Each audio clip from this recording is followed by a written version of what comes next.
Всем привет! Давайте сегодня приготовим свекольную запеканку, как в детстве. Для этого отварим или запечем, как я, свеклу до готовности.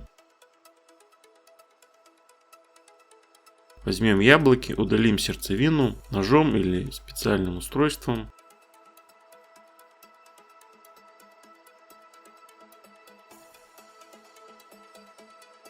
Яблоки натрем на крупной терке.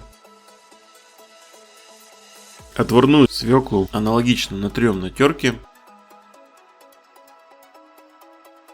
В чашу выложим яблоки, добавим свеклу, добавим творог, все перемешаем.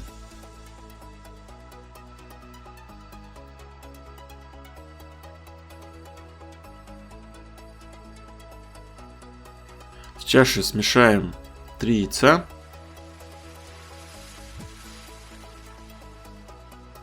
Добавим сахар, снова перемешаем до образования пенки.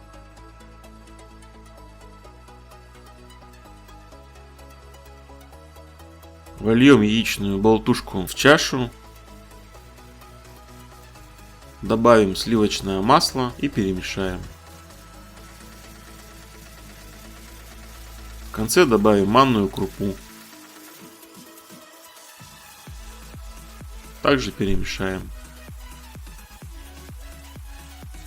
Форму смажем сливочным маслом. Кусочки масла я оставил на дне формы. В форму выложим будущую запеканку.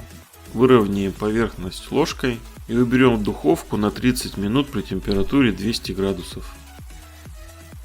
Свекольная запеканка готова. Запеканка по вкусу напоминает запеканку из детского садика. Такие запеканки свекольные, морковные нам давали в садике. Поэтому, друзья, кто хочет вспомнить детство, предлагаю приготовить. Друзья, ставьте лайк, подписывайтесь на канал Рецепты на выбор, делитесь рецептом в социальных сетях, нажимайте на колокольчик. Всем пока, до новых встреч!